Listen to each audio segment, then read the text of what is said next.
আসসালামু আলাইকুম। বাংলাদেশের নির্বাচনের হাওয়া আস্তে, আস্তে শুরু হইতেছে।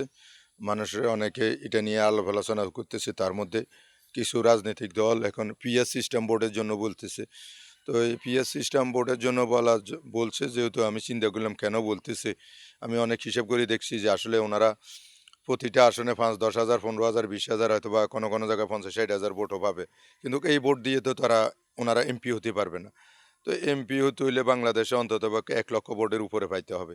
কিন্তু সেই জন্যেই উনারা চাইতেছে সারা বাংলাদেশে প্রতিটা আসনে এই সিডা ভোটগুলো এক জায়গায় করে উনারা হয়তো ওইটা হিসাব করলে হয়তো ২০, ৩০টা, ৪০টা হয়তো ৫০টা আসন পাইতে পারে, হয়তো উনারা সংসদে যাই এরা কথা বলতে পারবে।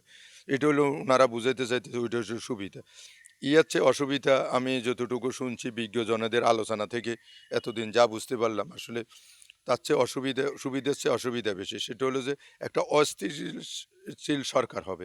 হয়তো দেখা যাবে সকালে প্রধানমন্ত্রী থাকবে, প্রধানমন্ত্রী হবে বিকেলবেলায় প্রধানমন্ত্রী ছাড়িয়ে সেই বাসায় আসতে হবে। অথবা সন্ধ্যা প্রধানমন্ত্রী ঘুমাবে, সকালে আর প্রধানমন্ত্রী থাকবে না। এতে কিন্তু দেশের জন্য, দেশের মানুষের জন্য কোনো উপকারে আসবে না। এটা হয়তো এমপিদের জন্য, মন্ত্রীদের জন্য, ওদের জন্য লাভ হবে এবং কিন্তু দেশের মানুষের জন্য, দেশের জন্য কোনো উপকারে আসবে না। যেটা নেপালে এবং অন্যান্য দেশে হইতেছে। ধন্যবাদ সবাইকে।